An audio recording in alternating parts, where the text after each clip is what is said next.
When darkness falls and the storm clouds gather,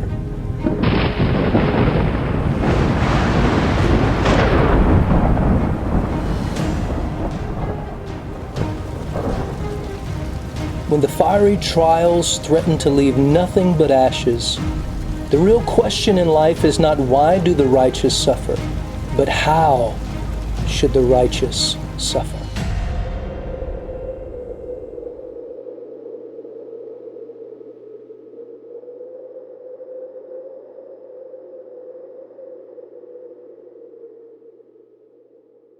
Well, for 35 chapters, we've endured Job and his three friends debating back and forth with 3 rounds of debates. And Job, during that time, has been longing for God to get involved. And during our last study, when Elihu was talking, it would appear, a storm was brewing and gaining steam. And in chapter 38, the long-awaited appearance of the Lord comes into view. It says in verse 1, "Then the Lord answered Job out of the whirlwind." We know what the storm's about now. Yeah. And we talked about storms in our last study and how God uses storms. And sometimes it's hard to accept the fact that God sends storms. But we got to remember that he doesn't just send storms, he's in storms. And that's what's happening here. I mean, this whirlwind takes place and God's in it. I remember the disciples, Jesus comes walking on the water there in the midst of the storms and he says, "Be not afraid, it is I.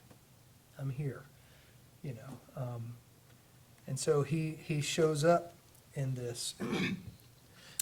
I'd venture to say God's in every storm Yes, with this. absolutely. Absolutely.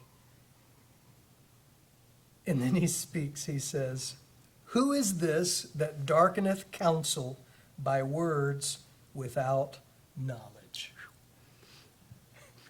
You and your friends know nothing. I've been sitting here listening to you guys go on and on and on, and you don't know anything.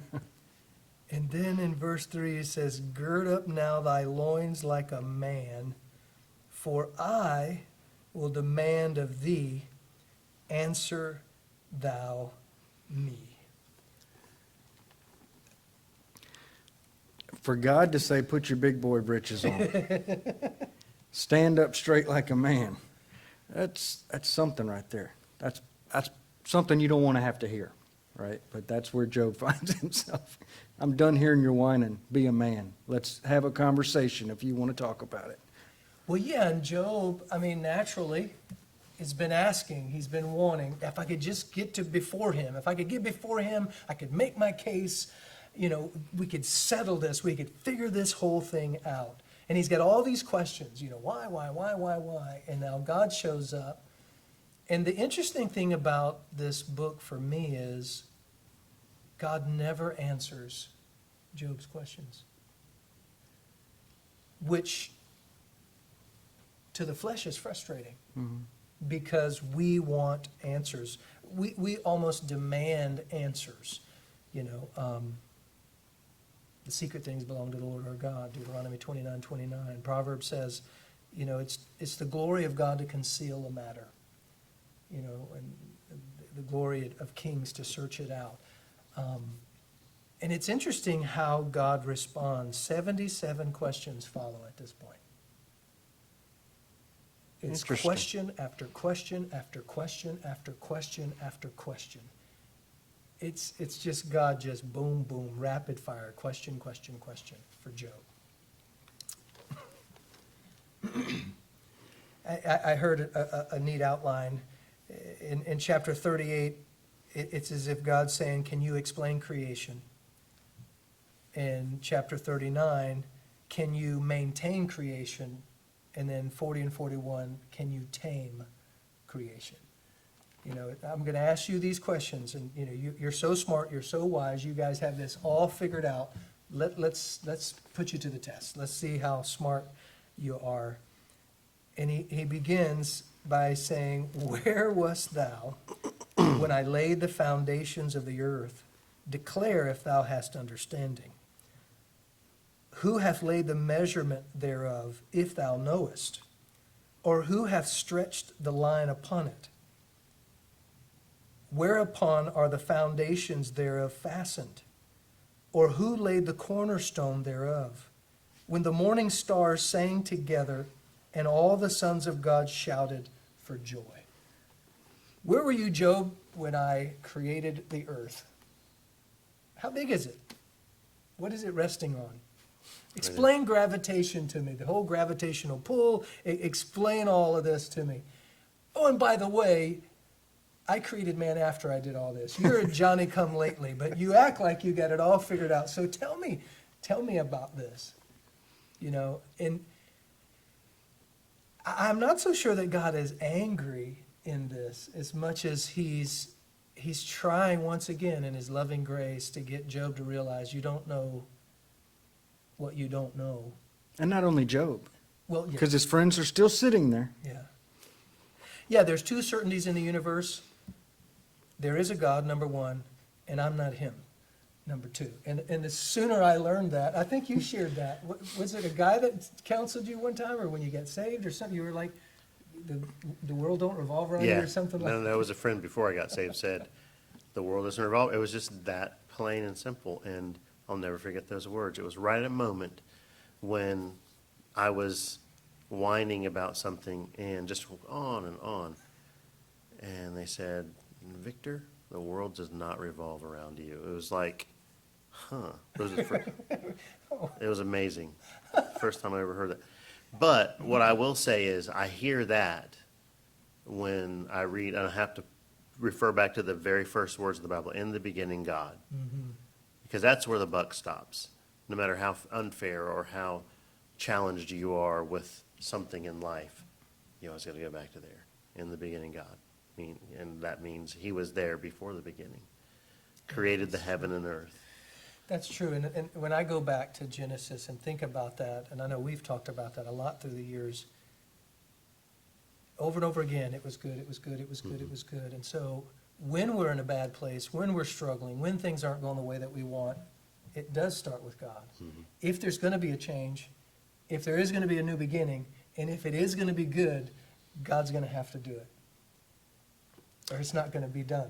Well, two things I think of when I read in the beginning God is number one, he was before the beginning. So he was way before me. And number two, everything that happens after he creates heaven and earth is all traced back to him. So there is no counsel, no understanding, nor wisdom against the Lord. That's true. It's all back to him. And there's no way around that. If you know the word, if you read it, you understand that there's just no way out of, but through God. Yeah, that's Whatever true. it is you're in. Yeah, and he's basically saying, Job, why don't you tell me the framework of all this stuff? Yeah, he's like, so. Show me the blueprints. You draw me out, sketch me out a little deal here, so I can know that you know what you're thinking that you know. And in reality, Job's just, I can't imagine what Job's thinking. Well, but also too, it just hit me. Job is probably hearing some things he's never heard before. God's probably telling him things, about his creation that he doesn't even know. He's asking him questions about things that he probably hadn't even realized was out there. And making it clear to him at the same Right. time that, look, you weren't there at the beginning. The closest man to have been there was Adam, and even him, I had to walk with him in the cool of the day and explain these things to him. He didn't know it all either, apart from me. So, Job, you don't have as much wisdom and knowledge as you have. Friends, yahoos, you guys don't have it all. Listen up. They're curled up in the corner of the fetal position, sucking their thumbs, so. Yeah, I heard Corson say that it's as if God is describing a three-ring circus, and he's talking about the elements of creation in this ring. He's going to talk about, the animals in this ring, and he's going to talk about some creatures over here when he gets to Leviathan and all that. And then yeah. you got the three clowns, the circus clowns, are sitting there while God's sitting there talking back and forth to Job. I like that. It's funny. So he moves from, the measurements of the earth and all of this and the gravitational pull. In verse 8, he moves to the sea. He says, or who shut up the sea with doors when it broke forth as if it had issued out of the womb? When I made the cloud the garment thereof, and thick darkness a swaddling band for it, and break up for it my decreed place, and set bars and doors, and said, hitherto shalt thou come, but no further, and here shall thy proud waves be stayed. So he moves from the earth to the sea, and he says, how about where the tide comes in and stops, Job? Explain that to me. How does it stop? How does it know where to stop? Why doesn't it just keep coming on in? It's neat that he mentions this whole swaddling band thing. A lot of believing scientists, scholars talk about how, before the flood there was the water that sprung forth, and then the waters above, that whole canopy, and he alludes to that here as he's describing that, which is pretty neat. It is neat. And then in verse 12 he says, hast thou commanded the morning since thy days? When's the last time you caused the sun to come up, Job?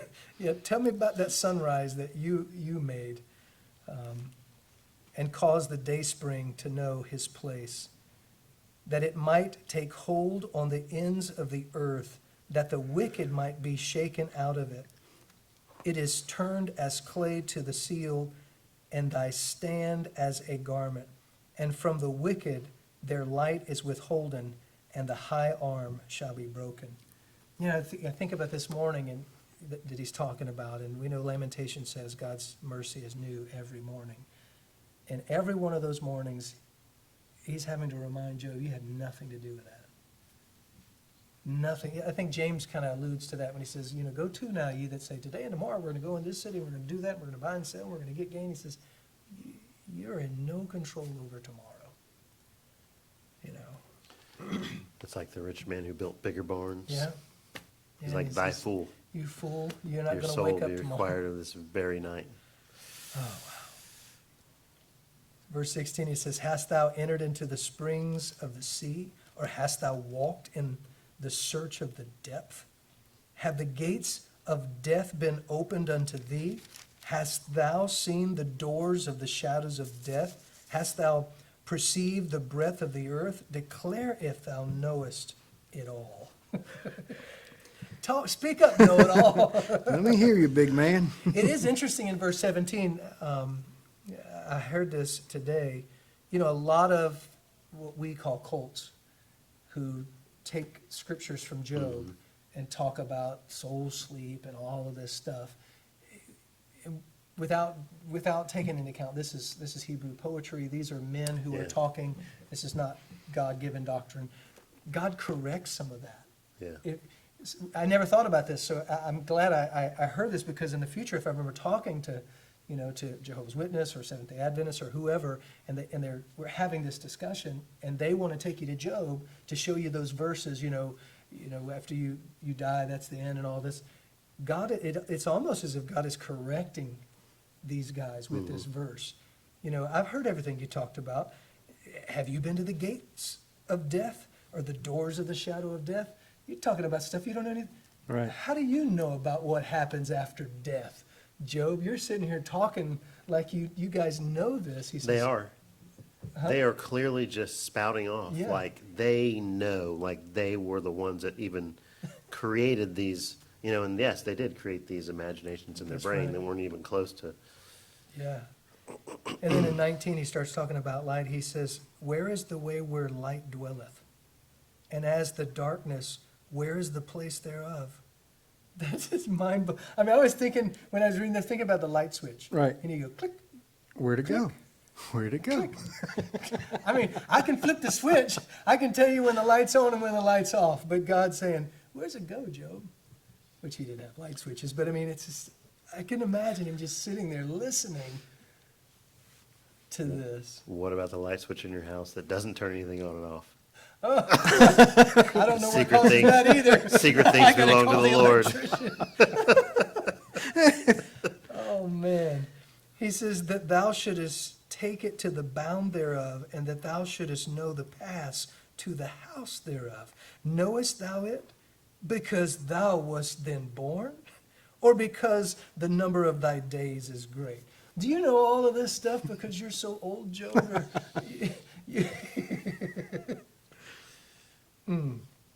Then he says, hast thou entered into the treasures of the snow? Or hast thou seen the treasures of the hail, which I have reserved against the time of trouble, against the day of battle and war? He says, Job, do you know where I store up the snow and the hail that I use in battle? It's crazy. We read about it in the Old Testament a lot, where God thunders down hail. But Napoleon and Hitler were stopped in their advancements because of snow. Not just them. Well, I know there's, you probably experienced it too, but it's crazy how. I didn't even think about that. It's crazy, and we don't think about it. And so God's almost, it's like he's calling this to Job's attention, and I didn't think about it. I'm sitting here studying and going, wow. You know, we just, it started snowing. And sometimes lose sight of the fact that, no, it didn't just, oh, wow. Okay, so it just happened. No, it didn't just happen. God is moving things in ways that we can't even comprehend. And even the stuff we're worried about today, you know, nationally and on the world stage, and we see things and we get upset and we get worried and we think, he's so far ahead of everything and everyone. And we, like Job and his friends, well, if this happens, then this is going to happen. And if this don't happen, then surely that's not going to happen. And we, you know, We know nothing. and God could easily say, Gordon, stand up like a man. I got some questions for you. Well, when I read this, he is saying this to me. You know? Absolutely, absolutely. He's saying, you know, the whole thing. Where does light dwell? Surely you know. I mean, because we've spoken to God in the same way. God, you know, I've been treated unfairly, or this happened, or as opposed to saying, the Lord gives, the Lord takes away, blessed be the name of the Lord. You know, but the other thought I had was our flesh emotionally drives what's behind this. Because, you know, our spirit is, we have to be in the Word. The Word tells us, you know, we walk by faith and not by sight. But the only reason we question God is because we've let our flesh emotionally drive us in any situation. I was talking to Gordon earlier today about this text that we're covering now, and for me, that was the same thing. Yes, he's speaking to Job, but as I read this, it's an incredibly humbling thing to just read these words of God, because he's speaking to me. Do you know any of this? Can you do any of this? I am small and you are great. I am nothing and you are everything.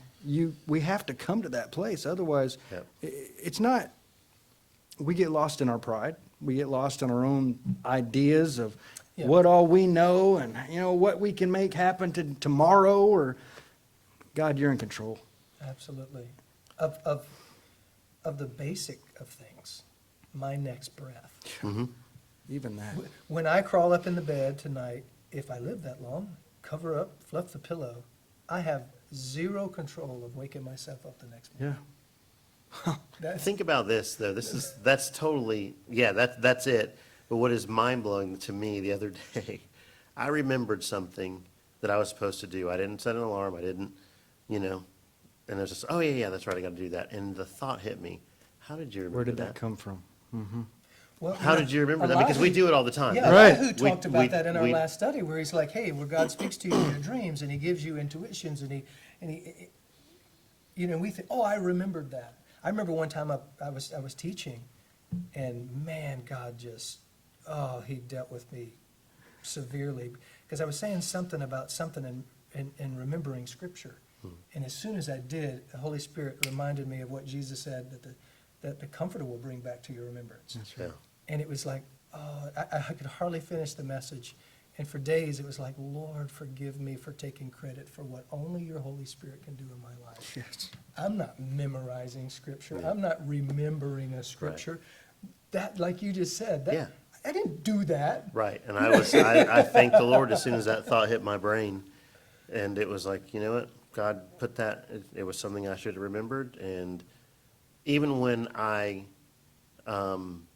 when it was a thing that I knew I needed to remember, I didn't write it down because I just figured I'd remember it, and I did, but then I realized you could have easily forgotten that, and Right. a lot of other I have. following events could have, yes, exactly. Many Like a the time other I time that I forgot whatever that thing was. But God is sovereign. Yeah. And this is, I think, one of the, things at the heart of the fall, is that we have made ourselves, we were, it's like we were split into two beings. We were split into flesh and spirit. God gave us what we wanted to have. Now we have this war until the day we die. Yeah. And we're always going to war with this wanting to be sovereign against the sovereign. And we're always going to have that fight. Yeah, because, and we pride ourselves, especially in America, independence. Mm-hmm. We got a day we celebrate, right? It's Independence Day. Yeah. That carries all the way back to the garden. Yeah. Where man said, I no longer want to have to depend on the Lord on a day-to-day basis to know what is good and what is not.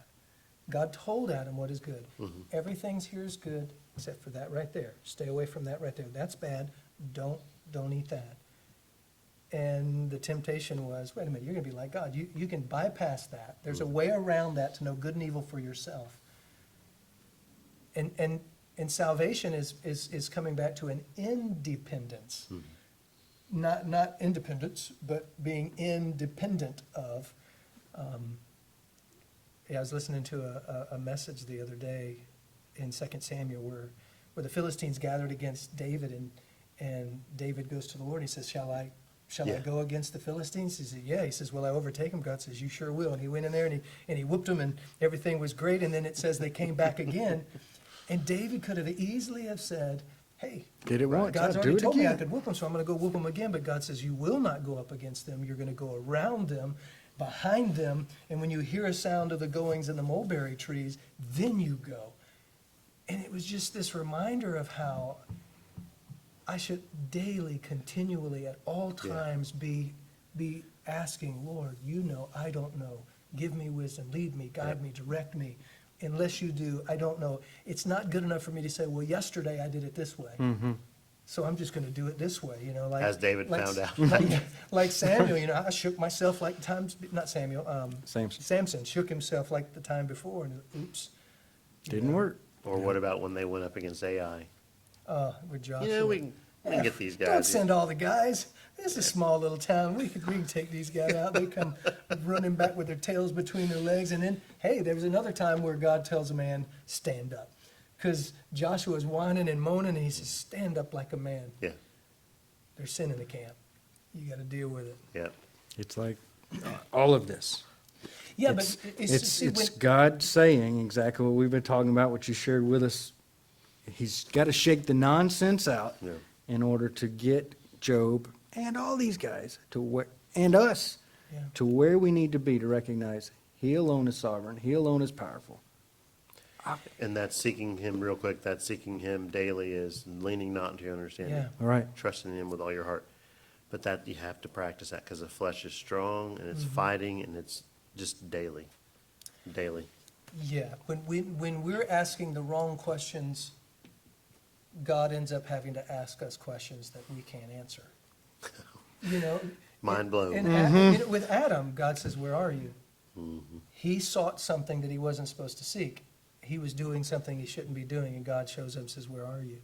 Elijah, running from Jezebel. God shows up, the same way in a whirlwind, and then there's a still small voice, and he says, Elijah, what are you doing What are you here? doing here? It's like, and so God's questioning him so that he recognizes you're not in a position to be questioning me. That's much like Jesus. Yeah. As Jesus would talk and teach. Oftentimes, it he just was- answer a question with a question. He's asking questions ask the constantly. questions And God, just like that. It's wonderful. Verse 24, he says, "By what way is the light parted and scattereth the east wind upon the earth? Who hath divided a watercourse for the overflowing of the waters, or a way for the lightning and thunder? To cause it to rain on the earth where no man is, and the wilderness where there is no man, to satisfy the desolate and the waste ground, and to cause the bud of the tender herb to spring forth. Hath the rain a father? Or who hath begotten the drops of dew? Out of whose womb came the ice, and the hoary frost of heaven? Who hath gendered it? The waters are hid as with a stone, and the face of the deep is frozen." I mean, he's talking about the water being frozen like a stone, and, the ice caps, all of this stuff. It's interesting that he says, so who causes it to rain where there's no man? Because obviously you guys are the ones that cause it to rain, right? What about in the wilderness where nobody's at, Job? I'm reminded what Jesus says, he causes the rain to fall on the just and the unjust. And he's in control of all of these things. And I mean, he's just laying it out. Yeah, yes, and this is one of those situations where do they even know about the ice caps? Oh, yeah, it's like, what? How would they know about that? And True. Pop quiz. So he's getting pummeled. 77 unanswered shots. Yeah. And we think we've got climate change figured out. God says, oh no. We follow science. Verse 31, he says, "Canst thou bind the sweet influence of Pleiades and loose the bands of Orion? Canst thou bring forth Mazzaroth in his season?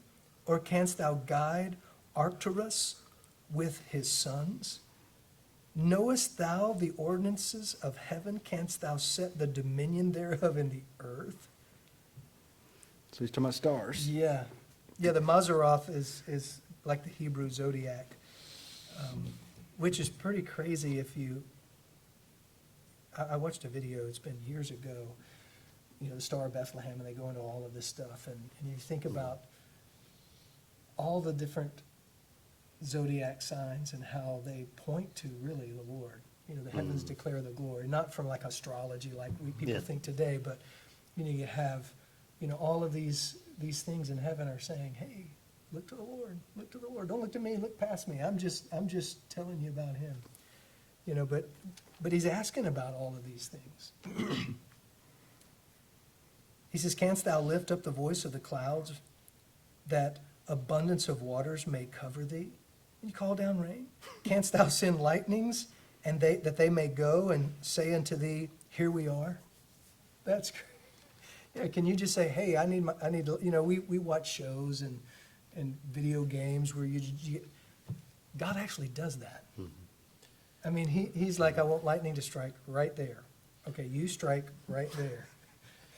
Well, what's interesting about that is, and so, that they may go up unto thee and say, here we are. Think about the beginning of Job, going to and fro.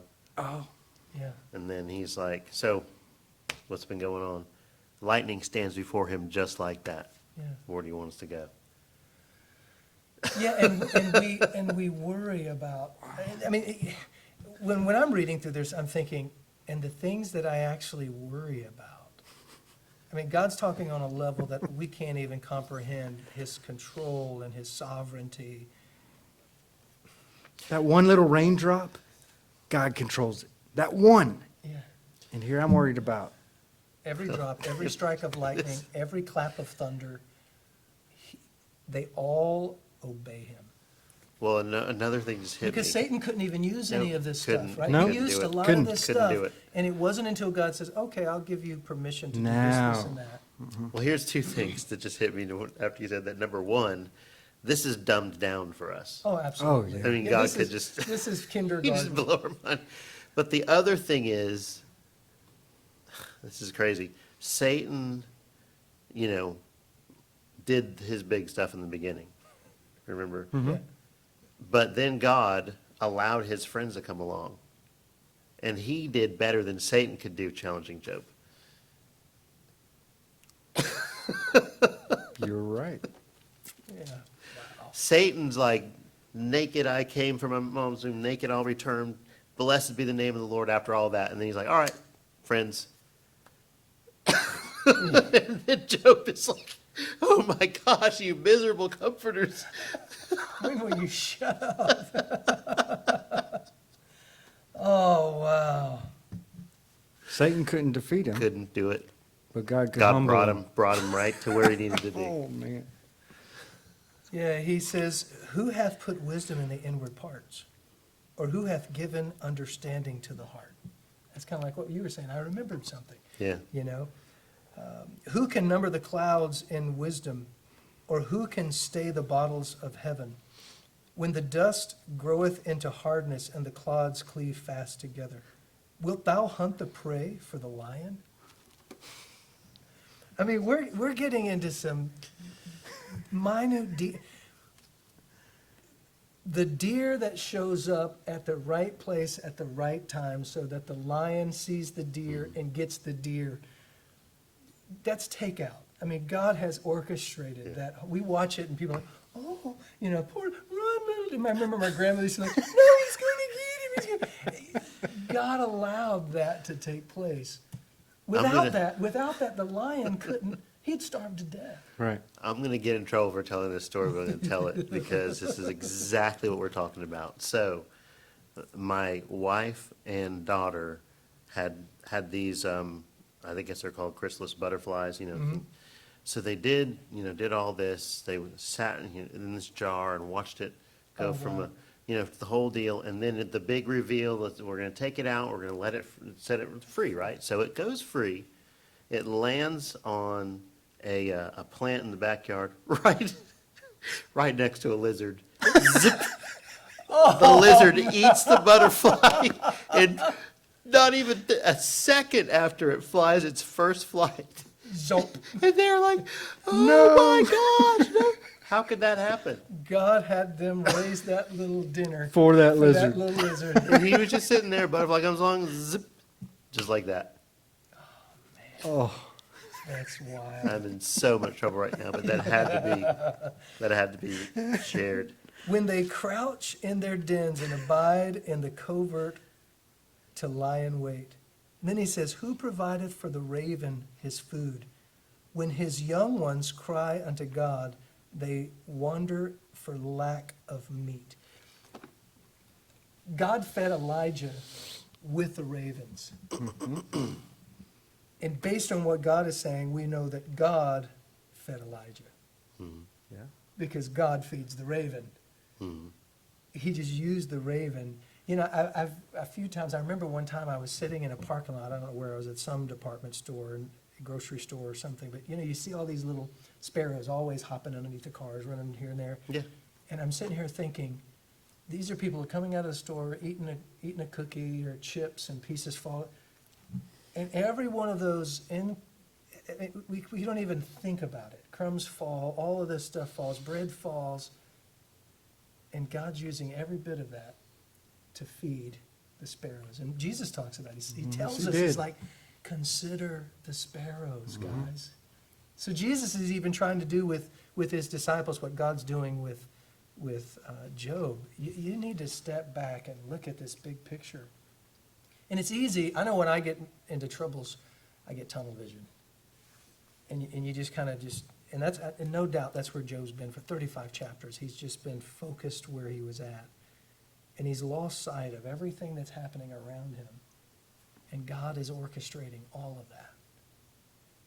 And if God is going to provide for the sparrows, Jesus says, he can provide for you. Yeah. You know, and I think he's, How much more will he provide? Absolutely. For you? He continues in chapter 39. He says, knowest thou the time when the wild goats of the rock bring forth? Or canst thou mark when the hinds do calve? Canst thou number the months that they fulfill? Or knowest thou the time when they bring forth? They bow themselves, they bring forth their young ones, they cast out their sorrows. Their young ones are in good liking. They grow up with corn, they go forth and return not unto them. Can you figure out when these wild goats are gonna have their young? He says, the circle of life, Job, I'm the circle. Yeah. That's right. And I the- put and it the all life. together. I'm And the circle life, and the yes. life.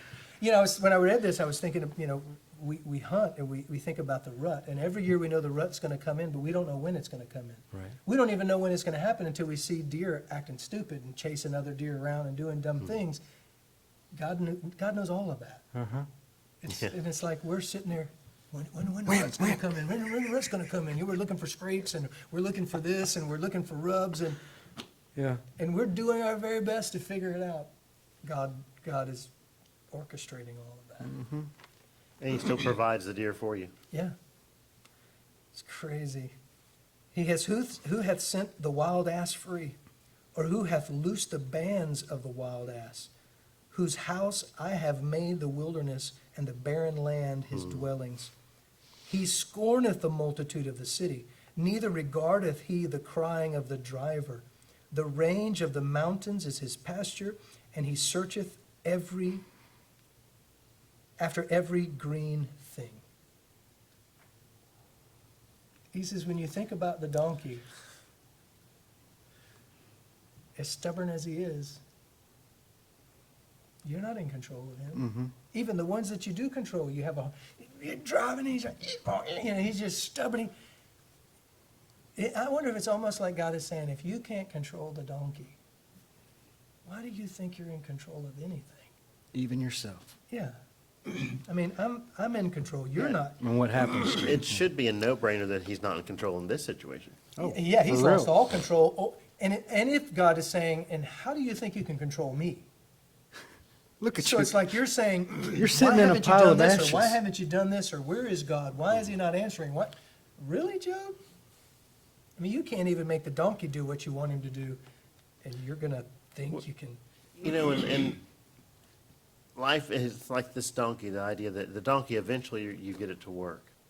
But you're tired of trying to get it to work. It's like life. You're trying hard in whatever situation you're in.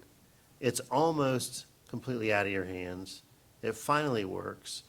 But you do not have the capacity in yourself to give yourself, a pat on the back for it, because that's, it's life. That's just the way life And just is. when you think you've got that donkey broken, you're going to wake up one moment you're gonna and have to he's going to be re-break him. spirited all over again. Well, and it's like. You're not in control. No, you're not. And God says, you'll toil the ground by the sweat of your brow. I mean, it's not going to be an easy path. Yeah, that's a good point. And the Lord says, be not like the horse or the mule. Right. Don't Yeah. be stubborn. Verse 9, he says, will the unicorn be willing to serve thee, or abide by thy crib? Canst thou bind the unicorn with the band and the furrow? Or will he harrow the valleys after thee? Wilt thou trust him because his strength is great? Or wilt thou leave thy labor to him? Wilt thou believe him that he will bring home thy seed and gather it unto thy barn? I know some people, unicorn, what? Yeah, this is not My Little Pony stuff This is here. I mean, This is the rhinoceros. wild ox or either the rhino. There's debate over that. But he's saying, can you trust him to do what you want him to do? I mean, you can put him in a yoke and you can plow with an ox, but you can't say, hey, go gather the harvest. I'm going to go do something else. But God can.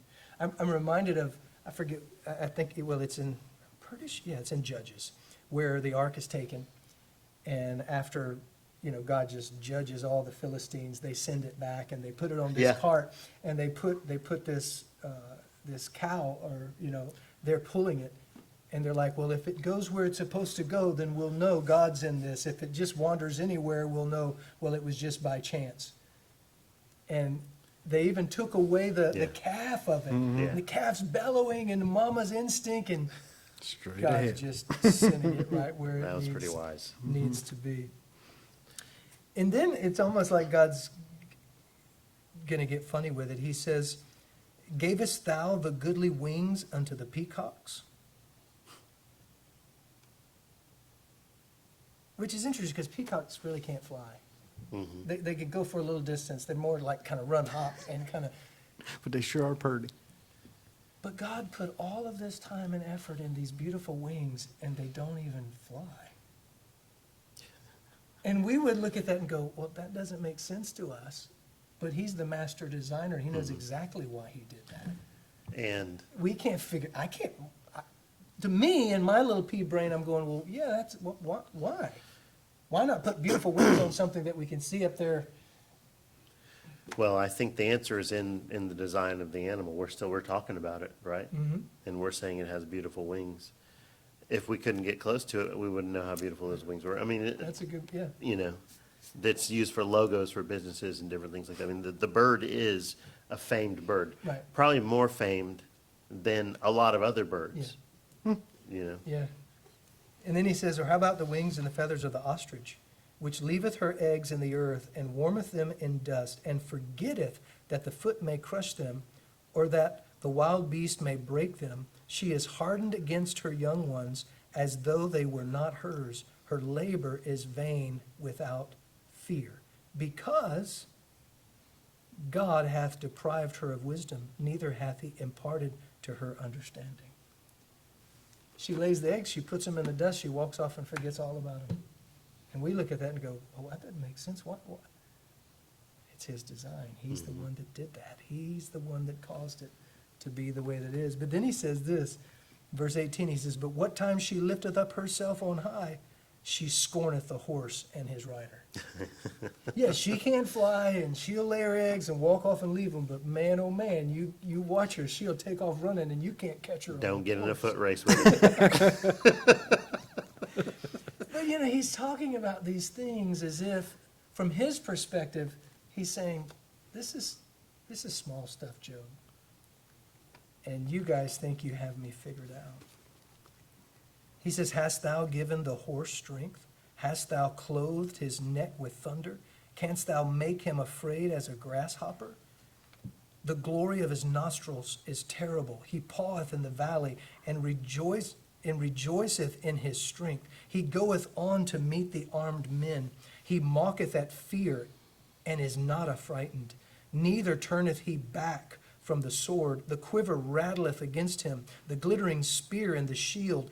He swalloweth the ground with fierceness and rage. Neither believeth he that it is the sound of the trumpet. He saith among the trumpets, ha, ha.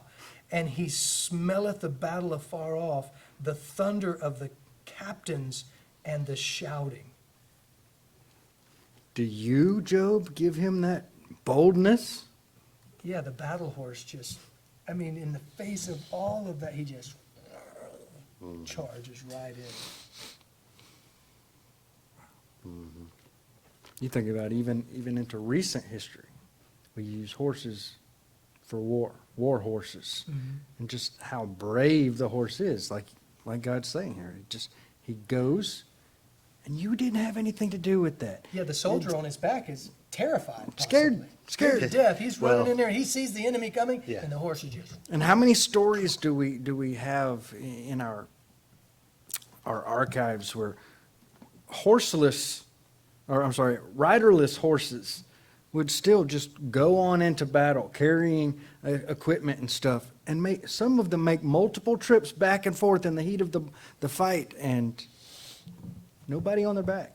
Yet that horse knows where to go and what to do, and he's brave. He goes on. You know what? And we really should be that way. If we understood the God who's speaking to Job, we would face the enemy that way. Yeah. We would. He says, doth the hawk fly by thy wisdom, or stretch her wings toward the south? Doth the eagle mount up at thy command, and make her nest on high? She dwelleth and abideth on the rock, upon the crag of the rock, and the strong place. From thence she seeketh the prey, and her eyes behold afar off. Her young ones also suck up blood, and where the slain are, there is she. They don't go hungry. So he just goes through all of this in verse 40. We'll go to verse 5. He says, moreover, the Lord answered Job and said, Shall he that contendeth with the Almighty instruct him? He that reproveth God, let him answer it. And Job answered the Lord and said, Behold, I'm an idiot. I am vain. What shall I answer thee? I will lay my hand upon my mouth. Once have I spoken, but I will not answer. Yea, twice, but I will proceed no further. He said, I have said enough. I've got nothing to say to this. God, I've said enough already. Wow. One nice thing about being corrected by God is that God's speaking with you, or he's dealing with you. Yes. He hasn't left you, he hasn't forgotten you. Yeah, I think that's what, Proverbs 3, same chapter where you had mentioned, be not wise in your own eyes. Trust in the Lord with all your heart, Yeah. lean not on your own understanding. And then I think maybe it's 5, it's 3 or 5, but anyway, one of those chapters in Proverbs where Hebrews 12 picks up on, that my son,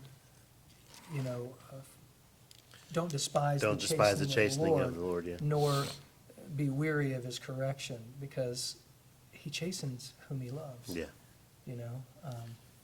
God is dealing with Job as a son. So Job is now back to where he was before his friend showed up. Mm-hmm. Because up to that point, the scripture told us that he had not sinned with his mouth. Mm-hmm. He said a few things. The Lord liveth, the Lord gives, the Lord takes away, blessed be the name of the Lord. He kept it short, he kept Yep. it sweet. So the lesson here for me, the big takeaway for me here is when I'm going through tough times, I need to put my hand over my mouth. I need to be listening to what the Lord has to say to me. Yeah, I'm not, nope, nope. I'll go a step further and just say, just keep my hands from my mouth all the time. there you go. That's right. Wow. We'll come back in our next study, and God's going to still be asking questions that Job can't answer. So if we can't answer his questions, we're not in a position to be questioning him. Amen. Wow.